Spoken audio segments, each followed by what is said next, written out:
To see it. All right, guys. Yeah, and I have like a watermark on my webcam Uh-huh.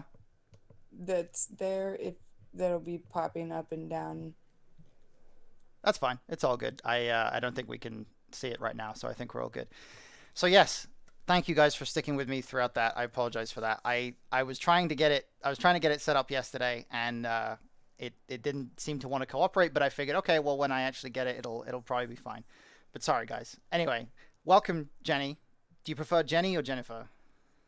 Uh, mm, Jen is fine. Jen is better. Okay, that's cool. That's all good. So welcome. I'm really happy to have you with us because you and I have been back and forth in each other's streams for a while now. It's probably been a few months, just kind of since not long after I started streaming. And I guess I should say thank you because you found me before I found you, right? So I'm glad that you came into my stream and said, hey, another mental health streamer, because I feel like there's already a lot of like connection back and forth between our two communities. So that's really cool to see. So thank you for being here. Yeah, no, I appreciate it. I really enjoyed like my first few weeks when I was like, are there mental health streamers? What Yeah. can I find? hmm it's certainly kind of a new domain. I think that seems to be emerging a lot more on Twitch these days, given that the pandemic has kind of put us all in this spot where we're all trying to figure out our way through it, and we're all trying to like get to grips with what the hell is going on in the world these days. So Literally. I think that ourselves as mental health streamers are probably, I think we're doing a good service. I think we're doing something good for people. Well, at least I hope we are, right? I hope we are. I hope we're doing something that people can benefit from. So let's start by talking a little bit about how you actually kind of kicked off the streaming, the streaming habit, the streaming career, whatever it is that we call this. What made you want to get started with it? Okay, so I mid-spring I realized that I listened to this podcaster and she was doing this like little masterclass thing on starting a podcast, and I just took advantage of the opportunity to like have a small group of people type of thing, and it was free. And the way she explained how podcasting is like one of the best ways to market your brand, Mm-hmm. I was like, okay, yeah, that's cool. I have a lot to say, so let's go. And as I had that idea in my head toward like while I was working towards whatever, because it was a train wreck this summer, I was watching, well, my partner was watching Twitch, someone that he liked just being on there and doing their thing, like making music. And so I didn't really understand it, but I would like pay attention. And mm-hmm. then eventually I got gifted a sub there, so I now had like I don't know, someone said, "Oh yeah, gifted subs always bring the lurkers out." And so I paid attention a little bit more, and he would have like motivational periods where he would be talking or sharing a mm-hmm. video or, just speaking a lot of really good stuff. And so I would like add to the chat, and people were really, really responsive to that. Mm-hmm. Whether it be like responding in chat or via whisper. And so I was like, why don't I just stream? Instead, like I can take podcasting audio if I really wanted to, and make it into a podcast, which I might be doing little snippets and stuff. Cool. And I was like, okay, I'm gonna stream. So I had it figured out. I had it kind of set up. I tried it once or twice, but didn't really have any viewers, but had been talking to people about my idea, Mm-hmm. which was I just wanted to stream mental health. I wasn't really sure. And then I wanted to build like the art hub community, which was just a bunch of creatives coming together. And but I didn't know how to start. Like I knew I wanted to do art. I knew I Mm-hmm. wanted to do just different things. And then one day in one of the motivation chats, it was something about breakfast, and I was like, breakfast is really important and I suck at eating it. And there was a lot of echoing in the chat, like, Mm, yes, I suck at eating breakfast too. And so I was like, would it be weird if I stream tomorrow morning and like the point is we eat breakfast, like I eat breakfast, you eat breakfast? And I did it yeah. the next morning, and I don't even wake up. I just got up because I was excited. And I had already, hold on, I'm gonna get a drink because hydrate. Yes. Oh, Hydrate. and Crow said hydrate at the same time. Hi, Yeah. Crow. Um,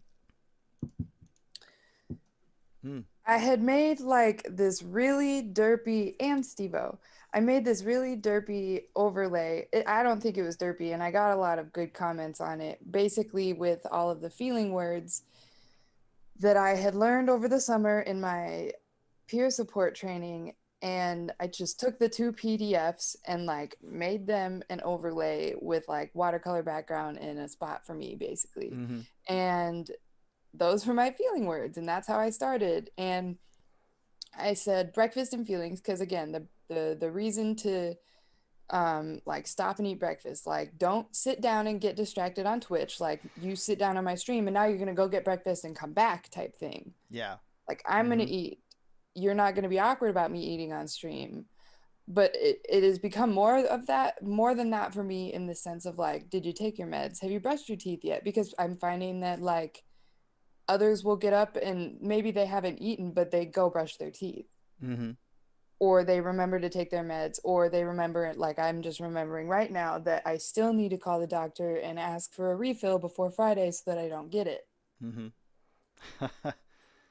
Yeah. um There's all sorts of I think benefits to having somebody that's able to check in like right at the start of the day like that, right? Because it Instead of yeah. just scrolling on social media looking Mm-hmm. for nothing that you think you're looking for, Yeah. Right.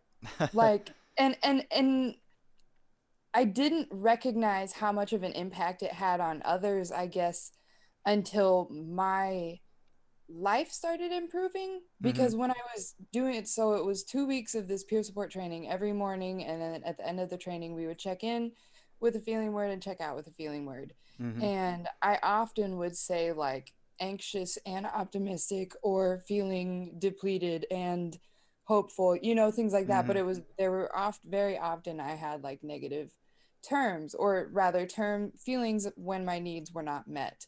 Right. And so I wasn't feeling the impact so much of when I like was feeling those things, but I definitely appreciated being able to recognize how I was feeling. Yeah. Because then like I would have friends come over and I'd be like, how are you feeling?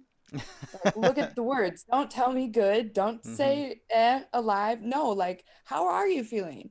Because not only do I want to know how you're feeling, but I bet you don't know how you're feeling. Mm. Yeah.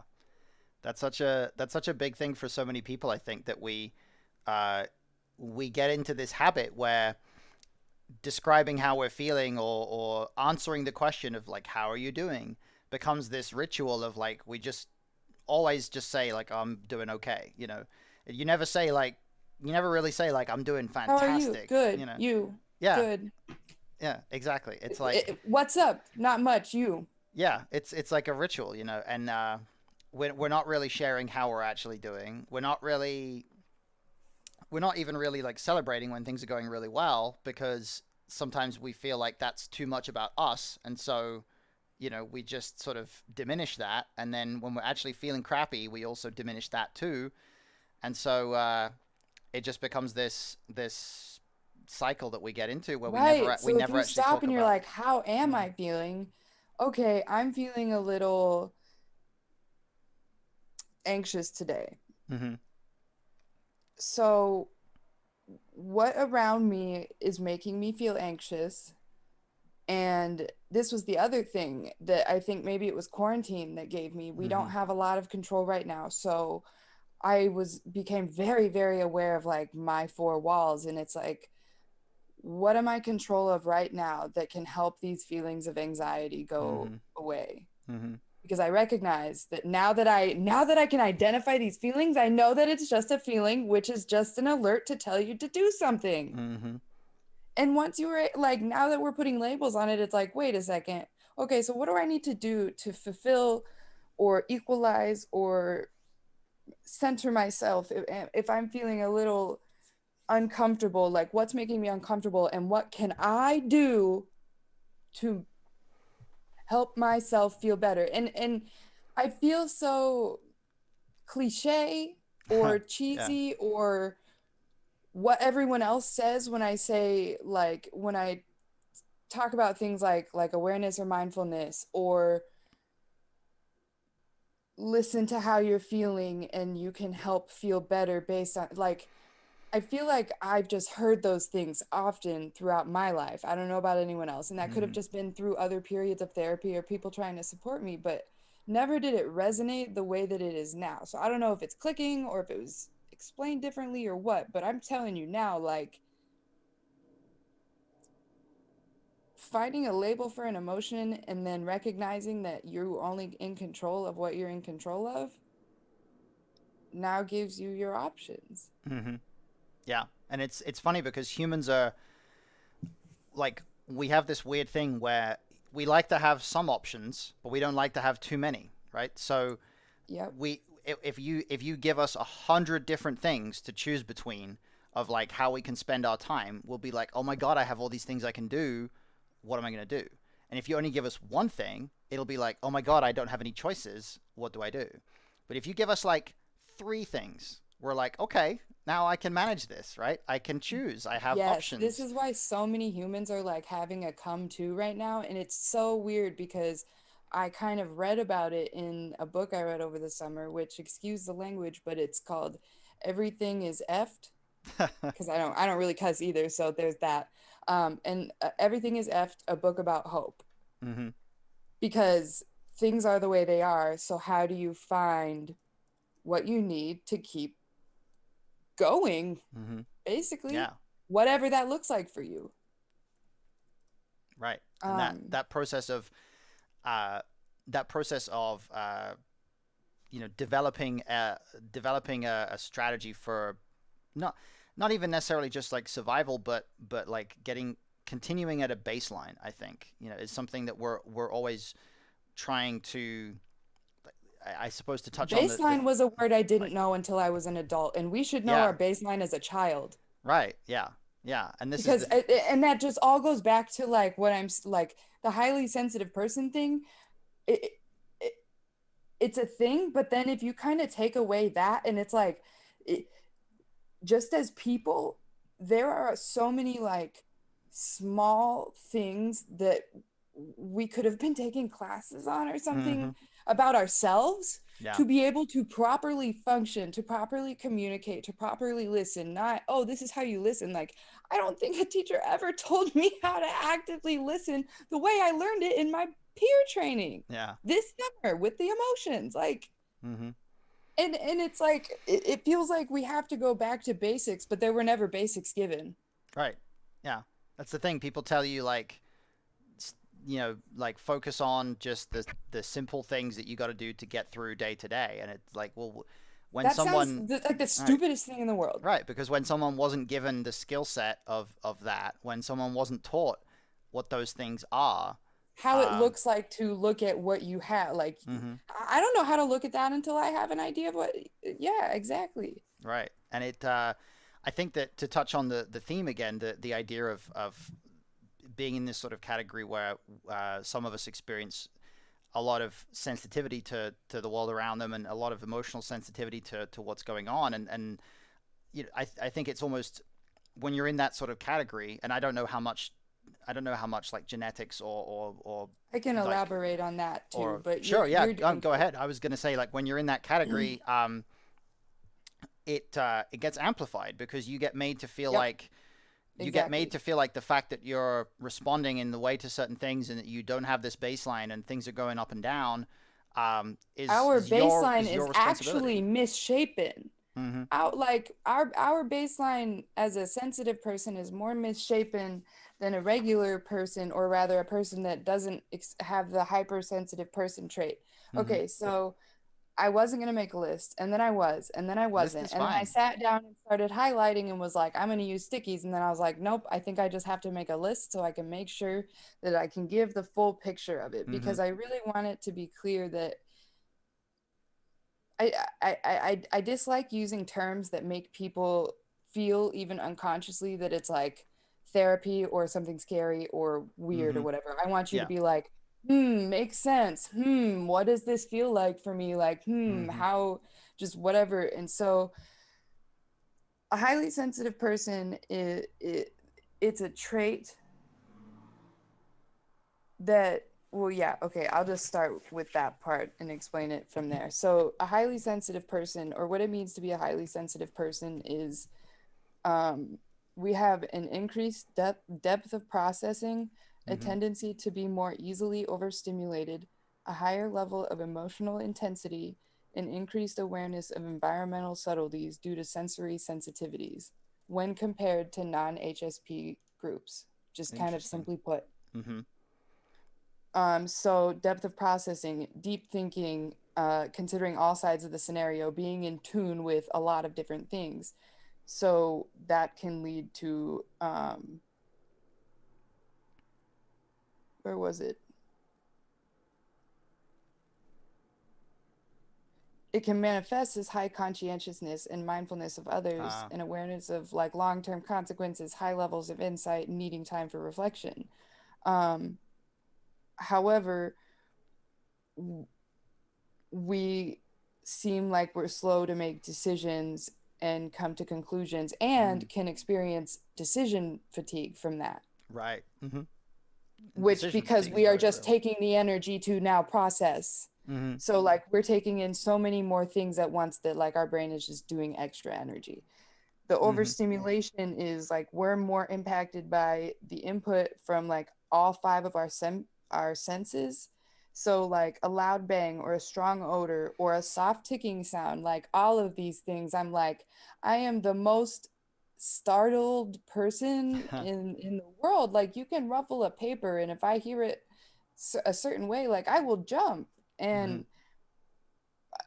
a lot of times people are like, I didn't mean it, or Mm-hmm. stop, or and the point of what I meant by like our lives as highly sensitive people are shaped, our baseline is shaped wrong, is I immediately wasn't allowed to be Mm-hmm. sensitive to loud noises. Yeah. Mm-hmm. Right. Like My you're, baseline was already yeah. set for me. Mm-hmm. Right. Like you're the baseline is set at a point where it's like, well, this is I'm it's expected to be able to deal with loud right. noises or Like it's certain things. the world is sort of communicating in this way. That's like it's your responsibility to get to the baseline that we expect you to have, as opposed to adjusting to the fact that like We like I didn't get said, to learn what genetically, baseline was and what hours was. right, and whether There it's was an expectation what. going into school, and that's where it was, and that's how it went. Mm-hmm. Anyone else was put in a different class. Yeah, and if it's genetic, if it's neurological, whatever the factors are that are contributing to this, like it seems Okay, yeah, I'll go to that part too. okay, sure. But the factors that contribute here, it doesn't even matter so much in the sense that like I don't know why people have a resistance to being accommodating to somebody who is in that category, right? Where there's a there's a strong response that occurs to a certain thing, and it's it's not it's not a huge thing to ask of people to accept or be accommodating for people who have a different kind of baseline response to Or, the world. or at least not call you a party pooper for removing yourself. Yeah, right. And that's the thing. Like when your brain is inherently configured to respond to a certain thing in some way, and you take steps to neutralize any negative impact from that. Um, have you had experiences like that where you've been sort of like blamed for it in a sense where it's people feel like you're taking action against them instead of to protect yourself? Yeah, absolutely. Just what I can't think of a specific thing like related to the way that you asked that question, but what I feel like I can think of is such where it's like I don't uh I want to participate in a movie night, but Hmm. horror and gore, or even your stream, like you Yeah. are someone to understand that I cannot visually sit and consume Hmm. any type of violence and gore, whether cartoon or not, which Sure. my response is now to say, which is really pathetic. Who said? Mm-hmm. Who said? And why does everyone think it's pathetic? Yeah, it's strange too because we've developed this tolerance for so many different things. Like we've become desensitized to seeing a lot of like violence and things like that everywhere everywhere in our culture right now that it it's almost unexpected when somebody says like, oh, I don't consume, I'm not able to like stomach seeing this, and I feel like it's possibly a development that's we've kind of only really been conscious of maybe in the past like 10 to 20 years really, because I feel like we're still learning a lot about all of these So concepts. yeah, the highly sensitive person trait, the research was primarily done by Dr. Elaine Aron, Hmm. who is a psychologist and started studying the HSP trait in 91. Okay. Um, it's a trait, meaning, to my understanding, like it's not a genetic thing. It is not, to my understanding, like a disorder. In the sense, it's more that it's something that, like, I don't remember where it was at, So that it's not classed as a disorder specifically, but it is classed mm-mm. as a maybe is it neurodivergent? Is that how it's described, or is that more for That's a good ADHD? question as well. um Now we've got a little bit of discussion about ADHD in the chat there. Guru Kiran 9264, welcome by the way. Um, Crow redeemed drink some water, so I'm going to drink some water.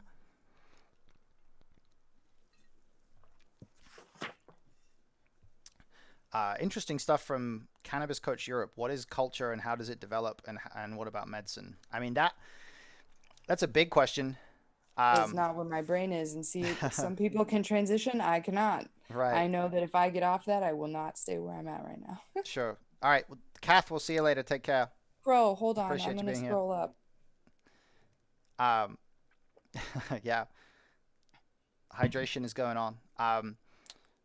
Yeah, I don't know that type of question about what is culture. That's a pretty deep one. I mean, I've done a lot of my my master's degree was in a lot of sociology and things like that, and I studied a lot of stuff like that. And culture is a lot of things. It's a lot of different influences coinciding with each other, and that goes everywhere from language all the way through to uh, you know actual behavioral choices people make on a day-to-day basis, and it's very difficult to know exactly where our culture's misunderstanding of certain concepts is lacking, or exactly how we can potentially take steps to improve people's awareness of some of these ideas and these concepts.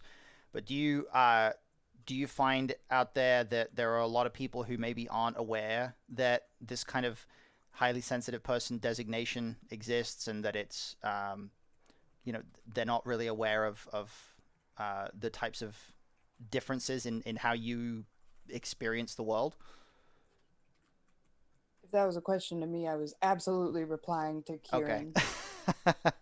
No worries. I'll repeat that.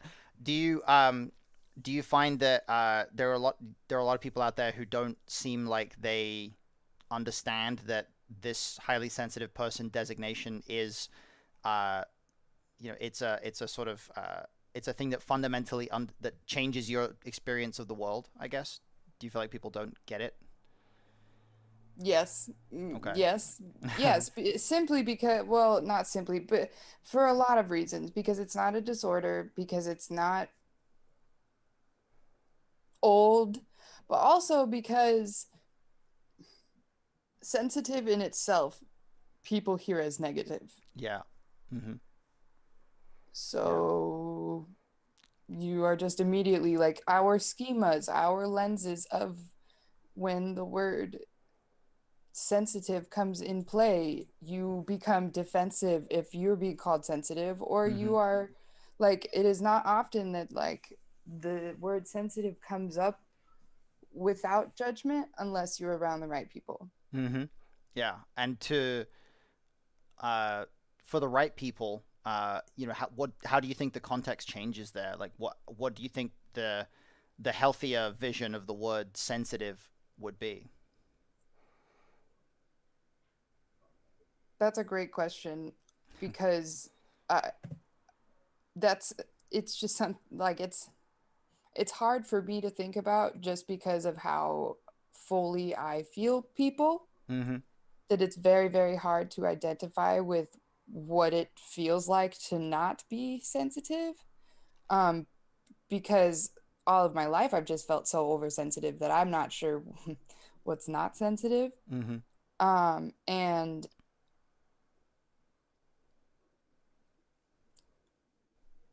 I had my train of thought. Did it go? Did it just like vanish somewhere? It's okay if it did. It's fine.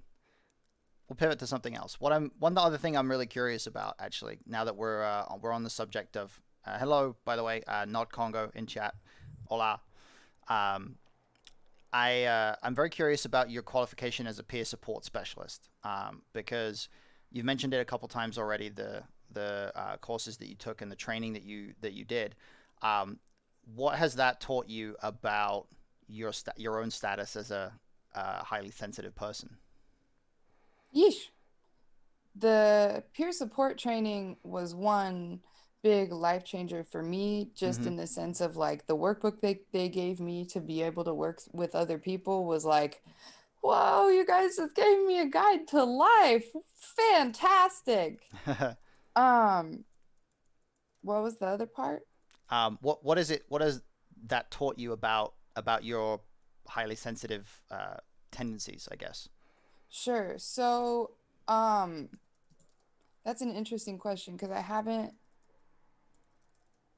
I mean, I suppose what I had to learn with my peer support, or rather, like, take in so much that I know for a fact that, like, I'm doing my best to not mindfully not be judging. Mm-hmm. What I'm having to notice is the active mindfulness in catching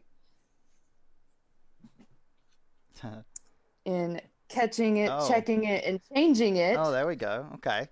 Excellent. when it's like I want to. So my partner and I have an unexplainable ability to like communicate just compared to a lot of the other people, especially close people that I've had, in the sense of we might not understand, but we like, at least it feels like from both sides, try very, very, very hard to like understand instead of like giving us, so like the ability to break it down, be like, no, I like legitimately don't understand what you're talking about, so Mm-hmm. I don't want you to think that I'm talking about something different and then we go off on this train over here just because of all of this misunderstand. Mm-hmm. Yeah. And so with that, I feel like my ability to have someone to outwardly directly communicate with, first and foremost, just because I'm very verbal with my like emotions and my thoughts, it has given me the ability to, when I'm verbalizing it or thinking to type it, it would be such where I would state maybe my feelings. So like, I really don't like watching horror movies. That's really Mm-hmm. hard for me to consume. And then oftentimes my statement would be, and I sound really pathetic for saying that. And that's something that I like mindfully need to work on not Right. saying, Mm-hmm. so that I can break that own stigma and understanding for myself. And I feel like my peer support stuff, it's not necessarily that it's like I legit look at this all the time with the catch it, check it, change it, but rather it gave me the ability to hear it for other people. Like, no, Mm. again, Yeah. basics of knowing exactly what to listen for so Mm-hmm. that I can catch it and try to do something else. Yeah. Right. And that's it's so valuable, I think, to have anybody who has any experience in teaching other people or in coaching people in trying to impart some kind of knowledge to somebody in the way that a peer support specialist might try to communicate to somebody. This is how you or this is how we want to communicate in trying to Dude. get a certain message across. I think the process of teaching somebody is just so powerful for what it does for you as an individual. Oh gosh, it's so reinforced. Like I walked into this, I walked into screaming. Oh, Screaming. frick. Actually, can we take a break? My grandma's calling me for Oh, the sure. second time today. I Okay. just need to answer real Yeah, no quick. problem. We'll take a break. That's fine. Let's go to break.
I'm back.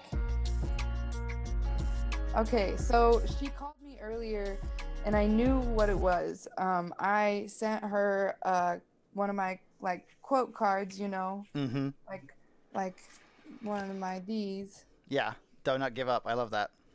And I also sent her one time I randomly was like, I'm gonna try to watercolor paint my dog. Wow. And I don't know, I think it was okay. So, but Mm-hmm. I wasn't confident in it. So when I was sending her that one, I threw the dog in there too, because it's technically my grandma's dog. And Right. she's also in lockdown right now because she's in assisted living. And they're, of course, infected because I live in the state of Iowa where we don't have a governor. Yeah. Um, that's pretty rough, but I hope she's doing okay. I'm glad that it's not some kind of urgent disaster that you need to go take care of. But that's good. So where were we? What were we talking about before? We were talking about So the just I think being able to notice exactly what you're trying to catch, yes. Mm-hmm. Yeah. like the ability to even identify intrusive thoughts, the ability to know that there's a word for what is happening in your head. All of these Mm-hmm. things are things that are not necessary to have like a mental disorder for. Sure. Yeah.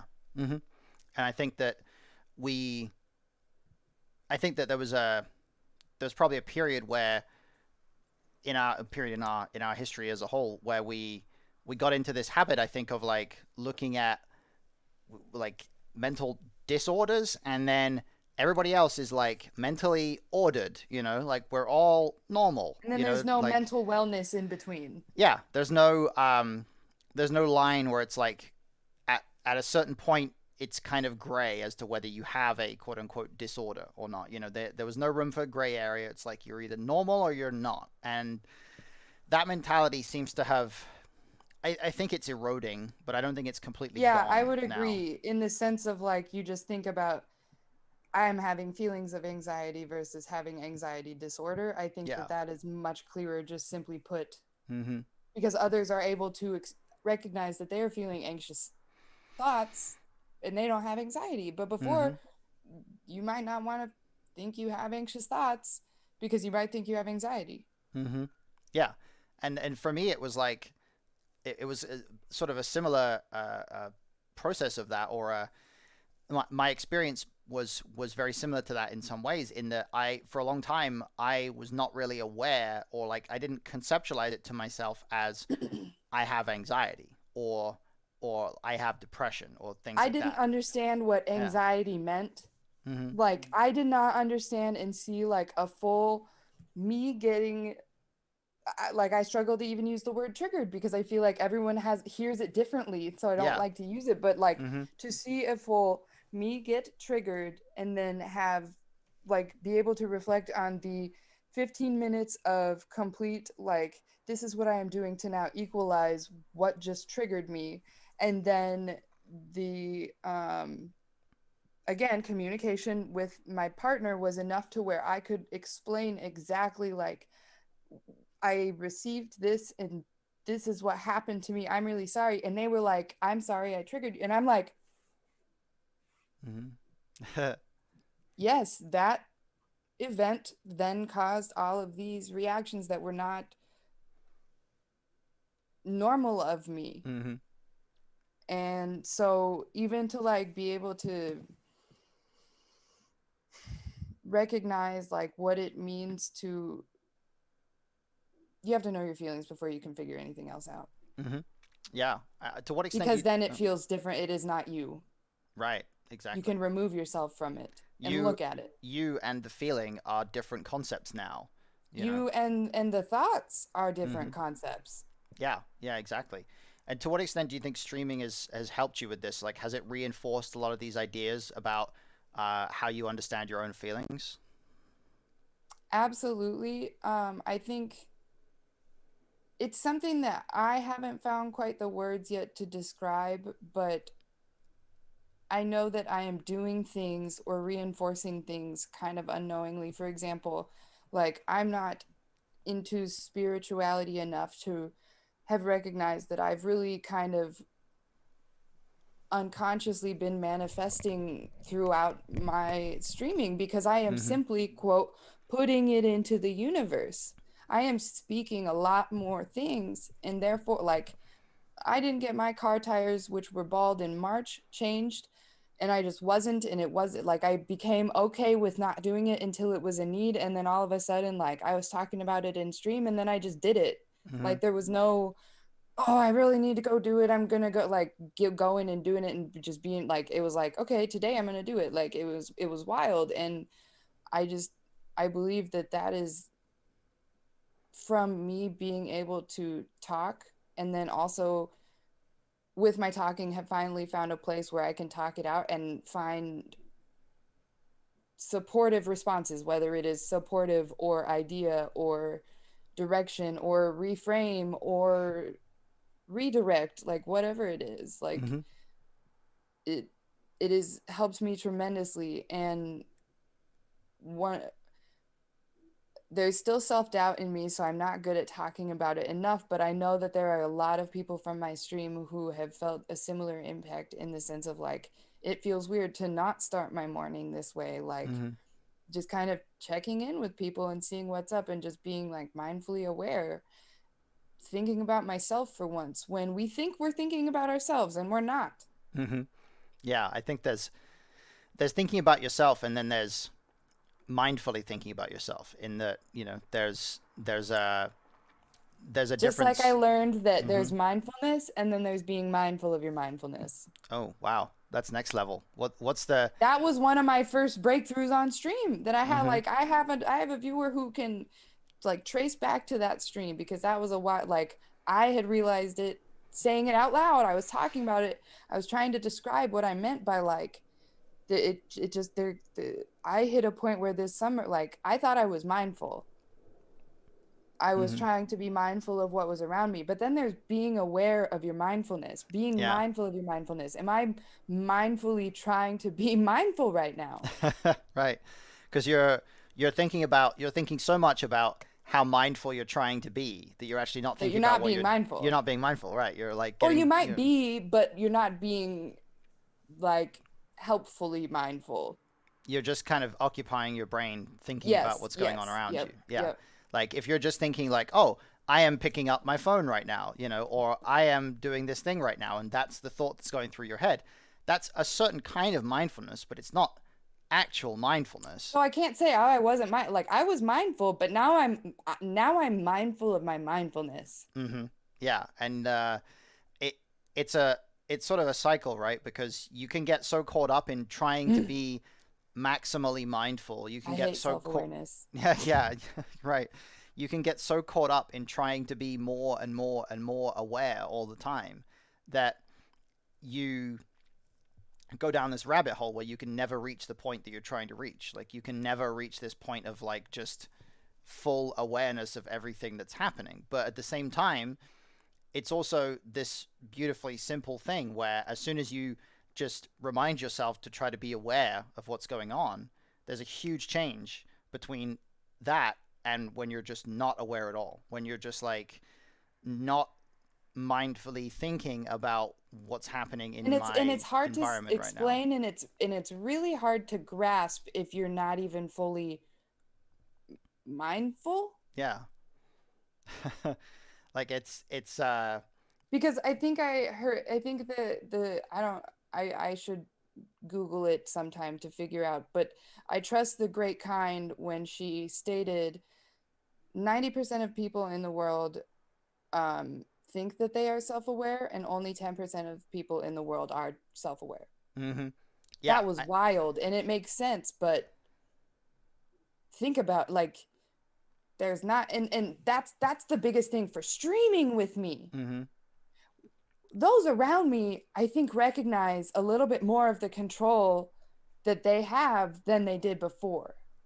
I have mindful people around me That's good. because they're Yeah. mindfully making a choice to be around whatever energy that I bring, which is great, but it's confusing if you're with me for too long. Mm-hmm. But as soon as you like get past and recognize the value of and don't judge what society has us judging based on, like you get right back in it and you're like, okay, and that's who I think is around me. Mm-hmm.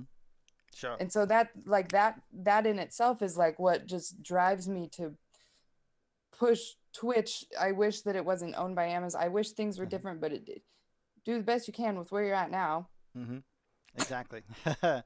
Yeah, I think that it's been a similar journey for me in a way in that with streaming it's there are a lot of ideas that I've had in my brain for a long time about certain stuff that I've never really I've never really been in a position where it benefited anybody for me to take the time to verbalize them specifically, um, and now streaming has put me in this position where I can communicate these ideas to other people anytime I want.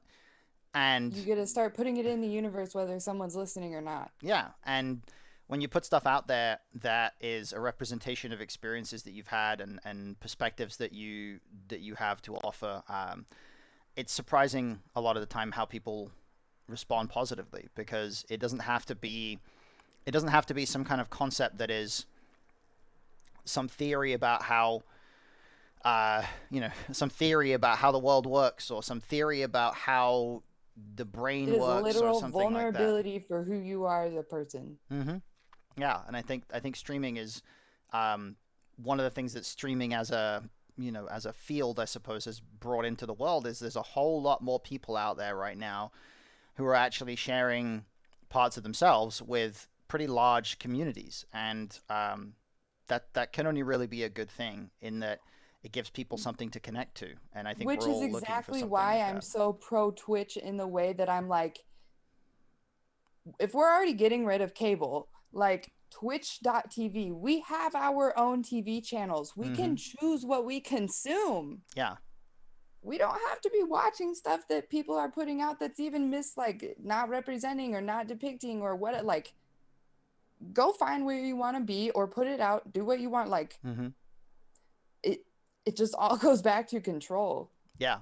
Right. There are probably a lot of people out there right now who have basically just stopped watching traditional TV or traditional like entertainment um, outlets and are now consuming exclusively just Twitch streams because it's a form of entertainment where you get some kind of connection with the person who's You doing get it. connection and it's real Yeah, and it is. or It is. realer than whatever script was made. Mm-hmm. Exactly. And I think the in terms of how this speaks to us as just as a Twitch community, I guess I think that what's great is that we're now able to build communities that allow people to find content Exist. that is well, yeah, to allow people to exist, but like to Sorry. to to find content that is really very specifically designed for them. that because when I first found She Snaps, I was like, wow, she's goals. And the longer I sat there, I was like, I am not as raunchy as her. And I think I can have viewers that feel the same. Like, I am me, I am who I am. And I know, like, the more we come out, the more we blur the lines of what the internet has really Mm-hmm. created, especially for what country lines maybe have even Mm-hmm. created. I guess is like there's more than what is physically around us, and however we got to the point where we can communicate with the human population and who we're supposed to be around, this has opened that up. Yeah, I mean it's opened it up hugely, and I think it's opened it up in a way where the dialogue around concepts like what we're talking about today, this idea of there being a group of people out there who are in this category of highly sensitive person who maybe in traditional media, in traditional television, in traditional entertainment, um, have potentially been put in a position where a lot of that entertainment, as you kind of mentioned before, a lot of it is like violent, a lot of it is probably difficult for people in your category to consume. But so with the third part of being highly sensitive, so the emotional intensity, right? Mm-hmm. An increased emotional response to both positive and negative emotional experiences, again, when compared to non highly sensitive people. This increased emotional response can look like being moved to tears by joy, gratitude, or relief. We also could be more negatively impacted by violent TV shows, social injustice, or rudeness. Mm-hmm. Like, I feel like I get more triggered by rudeness than the average person simply because I want you to understand that what you said hurt me, and I at least want you to figure out how to not say it that way to Mm-hmm. someone else. You should move to where I'm from. You should move to the UK because that's a whole country full of people where politeness is like rule number one. Politeness is like the golden rule of social But interaction, see, and you know, I myself have I grew up around how bad it is that I come off rude very often when I'm just trying to communicate certain things. So I don't know if I would thrive in a community like that, but I think I would be quick to learn, I suppose. I just well, know that like I am more often assertive because it's hard, but maybe people would listen better, so there would be no reason to be as assertive as I get to where I seem rude. I think that might be it. It might be like a self-fulfilling thing where like as soon as you're just in an environment where people around you aren't being rude, people this around is you are a little more this is considerate, you the know. epitome of why I have to leave Iowa. I Ah. understand that things aren't confined to state lines, but they are. Mm-hmm. And I think that that is why I don't want Michigan, or sorry, why I don't want Minnesota, because Minnesota is to Iowa. Ah, what's a place that's Michigan less is Iowa? Where do you want to go? okay. So I X'd out. I didn't realize I was as picky as I was. So I went through all 50 states, put X's through the ones. So sensory and environmental subtleties. Mm-hmm. I realized that I don't think I can go anywhere that doesn't have winter because Okay. it will be too hot Yeah, you for couldn't come me. here. Don't come to Vegas. Too It's hot. you don't you probably wouldn't like the 115-degree weather in the summer. 80 is pushing it here. Yeah, I tell you, I Granted, I I know don't the do well. corn makes things feel warmer, which is a fun fact for everyone. Our humidity percent is higher when we have more corn growing. I feel like that's But that's the like, only thing anybody knows about Iowa, right? Corn. People people just associate hold corn in on. Iowa. Luckily, this emote is not an Iowa related emote. It's Oh, actually you Miss haven't Nebraska's you have a, emote. a corn emote? That's great. We're gonna spam some corn emotes. Oh wow, there's a Yeah, whole. and you have an emote wall. Oh my word, MZ Nebraska. That's awesome. That's great. So she's Miss Nebraska, but either way, we're neighbors. That's funny. But so that eliminated any southern states, right? Mm-hmm. Up a layer or two of states. Mm-hmm. I didn't want a coast because Mm-hmm. of expense. Um, I was left with Iowa, Illinois, Minnesota still, Mm-hmm. Michigan, Washington, Oregon, Colorado. Okay, it's pretty good. But I guess if you Because were gonna go to, basically there are yeah, no parameters to where I move next when my lease is up here. I see. Interesting. And So I'm when's like that? legitimately moving. Yeah, you're like moving to somewhere, not like me moving 15 I'm minutes down trying the to street. find the next best place for me Wow. because Okay. this isn't it. And I don't have like I have parameters, but I have no preconceived this is where I'm going to go or had an idea. So then with those ideas, it was like Michigan is the more realistic dream. And I believe would be enough of a change because it's more lakes Mm-hmm. based rather than Midwestern Iowa, Nebraska, Kansas, Yeah. Mm-hmm. Dakotas, Missouri. Um, and then Washington, Spokane, though, rather than like Seattle Yeah. for like my big dreams. Mm-hmm. My best friend this summer and her boyfriend up and moved when their lease ended and moved out to Spokane and showed me that it was possible with three Mm-hmm. cats as well. Wow. Um, That's a lot of right, cats. We have two. We're gonna get one more after we move, so that might be the limit for us. right. And so that showed me at least that like it was possible if I really wanted to try, but I don't know. I'm trying to figure out like what is holding me back and if it's like a self-doubt thing and I should try to run, but at the same thing, can consider Europe. That should be changed enough. So it's like what's within my abilities, but also like I don't want to wait to try to do things because I recognize the opportunity being like I don't have like a partner that I like stay with. I Mm-hmm. have one cat rather than two who's an ESA, so I don't have to worry about like rent with that stuff. Mm-hmm. Like I don't have any type of job that's or schooling or really anything. And so and I'm about to be kicked off my dad's health insurance. Huh. Yeah. So I have everything wide open for me. And so that's literally why I'm like going through and trying to like learn as much as I can about myself and what I need. And the sensitivity to the heat was one thing. Another thing Mm-hmm. is going to be trying to put myself in places where I am not behind when it comes to just what I learned in like high school was that like Iowa has a cultural lag. Mm-hmm.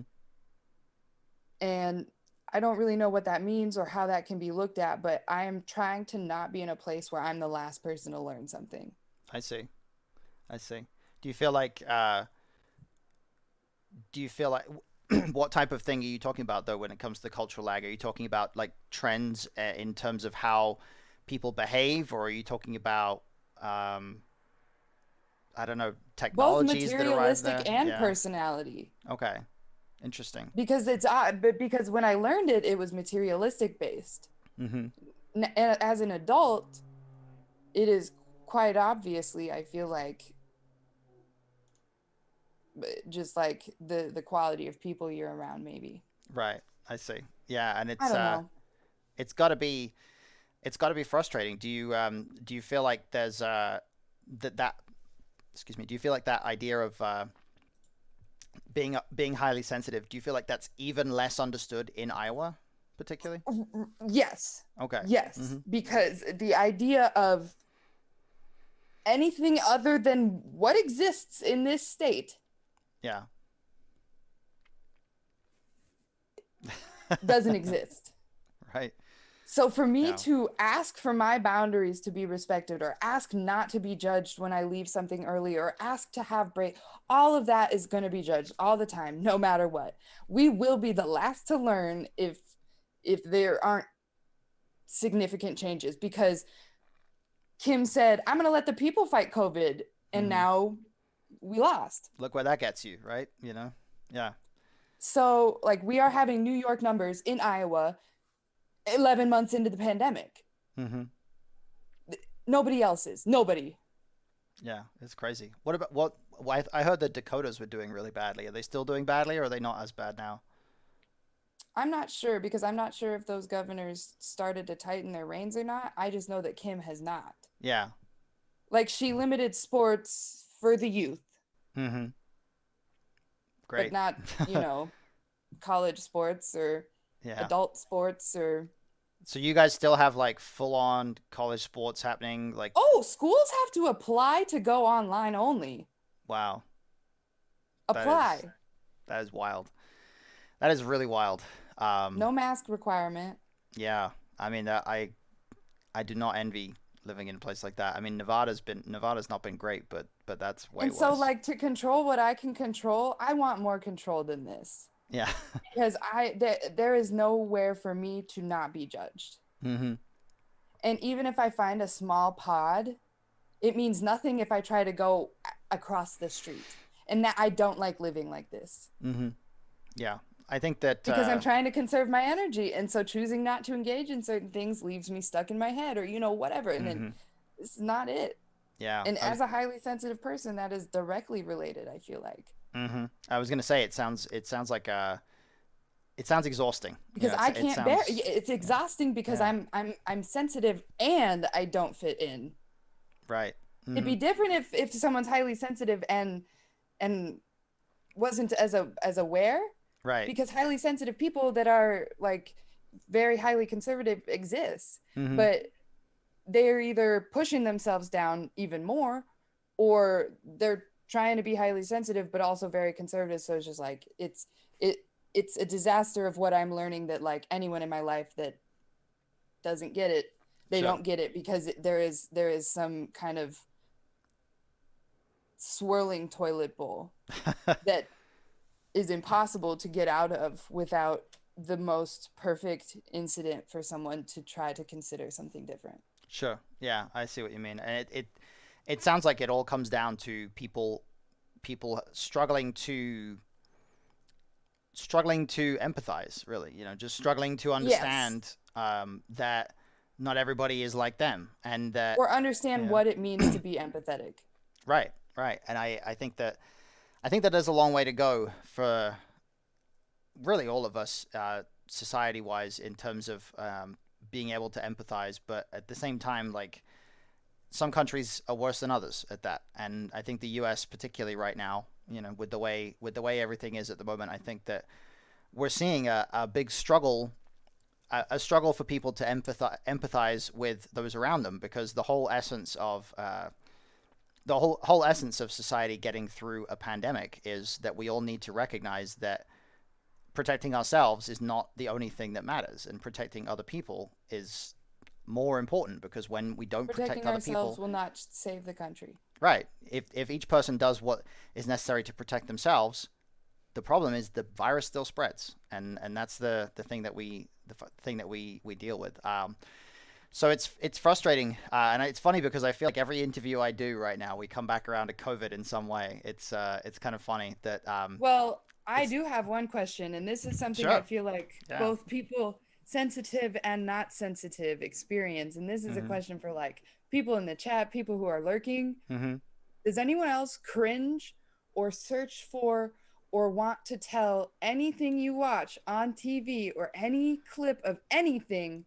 Why aren't you social distancing and why aren't they wearing masks? Mhm. Like, do you immediately have that quick judgment before you have to turn it off because you're like, wait, this was pre-COVID? Yeah, I kind of do that. I've certainly watched stuff.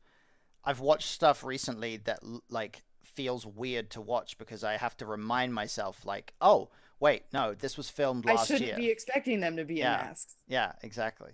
Like Like I think sometimes I imagine them wearing masks when they walk into a room sometimes, and I'm uh like, no, they're not. Well, but why?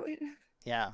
So I yeah, I did I want look to just because that was really weird. I look forward to the time where, you know, years from now when COVID is hopefully over, we look back on this and like some stuff will come up where it's like, why are they all wearing masks? You know, like why are they all social distancing? And we'll all just have that moment of temporarily remembering, oh yeah, there was a pandemic. You know, I hope eventually we'll be able to get enough distance from this thing that you know it'll be a distant memory. But it right now it doesn't feel that way. So you know we'll have to see how it goes. But I think in the category of I suppose we've come just beyond the hour mark now, even accounting for the break that we had. So I think we can kind of start bringing things towards a wrap up. But what I'm curious about in as well, with regard to this year as a whole, and the fact that both of us have started streaming and we've both I think come around to a lot of new stuff. Is do you feel like even despite everything that's happened, do you feel like based on all the learning that you've done that you've mentioned since you started streaming, is there some small part of you that's kind of um, still able to find the positive in this year despite all the things that all of us have been through? This is why the small letters on that book says how to have hope. Mm-hmm. Everything is effed, a book about hope. Yeah. Um, 2020 has been my year, Mm-hmm. and it feels whatever feeling I should put there for saying that, despite everything that's going on, but I just feel more than prepared and supported and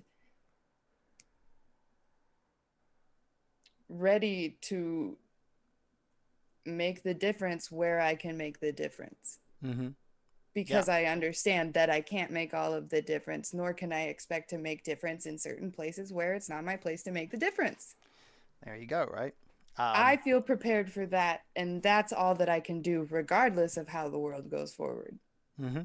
Yeah. And that. I built resiliency, I built skills, I built stuff that I don't know how we weren't learning this at the beginning of humanity. I don't know. Yeah, I guess so. I think it's just one of those things that I'm personally I'm very grateful that I discovered streaming. I'm very grateful that this year has been like it's been a big upheaval for me in terms of how I'm spending my time and what I have going on in my life. But I'm grateful as well, and I feel like it's a weird time to be optimistic about things, but I actually am optimistic about things, you know. And I'm optimistic simply because of how it talks about it in that book. When humans are removed of their choices, they have a lot of self-reflection to do because we don't have control, or rather we have less choices. So I think mm-hmm, that there is a lot of like human work that has been done even in sort of negative light that I can look forward to when we are not in the midst of trauma. yeah, right, exactly. I think that's a good way to look at it. And I think you know usually what I try to do to wrap these things up is to have someone impart whatever they think is the most important sort of piece of advice that they have to offer right now. But I think that a lot of that is pretty much the essence of what we've been talking about this whole time, right? In that we're talking about control and to understand the capacity that we have to make choices within the circumstances that are presented to Use us. this time right now to practice Mm-hmm. being mindfully aware of what you can control, whether it be your feelings or adjusting a pile to change what the environment looks like. Mm-hmm. Yeah. What are your choices? What are your resources mentally and physically? Because there's not a lot. So practice now Mm-hmm. Yep. before we go back into the world so that you can, when someone asks you how you are, you can say you're elated today. Yeah. Or some other kind of unique word. I know. I I know you've think got a big list of moon them. metaphysics came in feeling discombobulated one day. Wow, that's a good word. That's a very good word. I've always found that that's a very good word when you're confused. If you say you're discombobulated, like that, it's like the next level up, right? It's the next Yes. level up beyond confusion. So yeah, I like that one. Um, Actually, I tell you what then. Pick a word. How are you feeling at the end of this interview? I'm just feeling optimistic. I'm feeling relief, I guess. I should Mm-hmm. consider now that I gather myself and reconsider because now I'm done with this interview. Now it's three, like I I'm feeling content that maybe more proud that I am finishing another day. Um Appreciative that I keep getting through the days, That's great. even though I have the self-doubt to where I can't even fully feel what I know that I should be feeling. That's one of the interesting, that's like a whole thing that I just discovered with my therapist thing. Discombobulated. Yes, I'm gonna write that in chat for everybody. Discombobulated. So, if you want to learn more feeling words, Yeah, exactly. Right. should wake up in the morning or Mm-hmm. lunchtime or 1 a.m. if you're in Australia and check in with your feelings. I have Yes. tons of I have feeling words on my layout. So like if you don't know how you're feeling, like look at the words. If you don't know what they mean, what I did was I Googled them. I'm gonna start doing like a word of the day even because it's like we don't even know what these feeling words mean. Yeah, yeah. And if you don't speak English as well, it's a great way to learn. It's a great way Mm, to, or not if you don't speak English, but if English is not your native language and you would like to improve your English vocabulary, then Jenny Stream is a these are great a way to do lot that. of English words to learn. Absolutely. Yeah, so that's great. It's a great uh, note to end on because I hope people will go and check out your stream if they haven't already. But thank you very much for being here. I know these interviews can be kind of nerve wracking, so I appreciate you. I appreciate you coming in. And I look forward to hopefully having you in the channel a lot more and having me in your channel and having some of my Agreed. viewers in I'm your I'm channel and hoping that I'm on it like I'm trying to get to where I'm streaming more, having people on doing the things. But how are you feeling? how am I feeling? I'm feeling happy. Well, happy's too generic. I am feeling satisfied that I have carried out this interview because Accomplished another these one? things are a little nerve wracking for me too sometimes.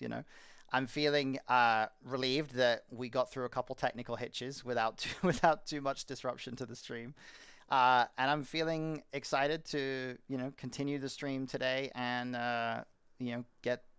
get the chance to hang out with people again, play some games later, watch the game awards. Just kind of hang out. It's Thursday is one of my better days of the week because it's a day when I get to stream and I generally don't have any other commitments to worry about. So like, yeah, Thursday's a good day. Yeah. Perfect. Sorry, Munster just talked out the window. This is the first time he opened his mouth this whole interview. Can we get a look at him? Is he available to come hang out with us for a minute? Yeah, here he comes. Okay, he's coming. All right. Come here, big Stay stretch, big stay tuned. stretch. Stay tuned, guys, for Monster the cat. There he is. There he is. He's a boy. Look at him. Wow, He's a... he's like the whitest Oh, cat I've seen. I think like he's. so he's like a yellowy cream. That's Oh, why he he's is. Okay. Munster. The Ah, of course, cheese. of course, of course. He's very Munster, like come back, buddy. the camera makes him look white, like makes him look like I he's know, I'm not trying to not his adjust tail. him. Ah, it's all Munster, good. come back, buddy. No, it's fine. We can see Because his tail. His tail is probably a good but you representation gotta of see his his real color. eyes. Oh, his eyes? What's with his eyes? They're blue. Oh wow, that's a Money, that's a very handsome cat right there. money, Oh yeah, wow. I see. money. Wow, you have much greater like control over him than we do over our cats. Um, Oh, you we know we I don't have have. a can you not emotes simply Yeah, because I said that too that's many true. times to That's him. true. That's true. That's great.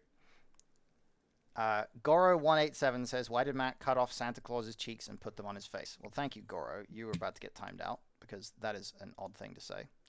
Um, anyway, I think that's a good it's a terrible note to end on because we're getting trolled, but that's fine. Trolls Funny.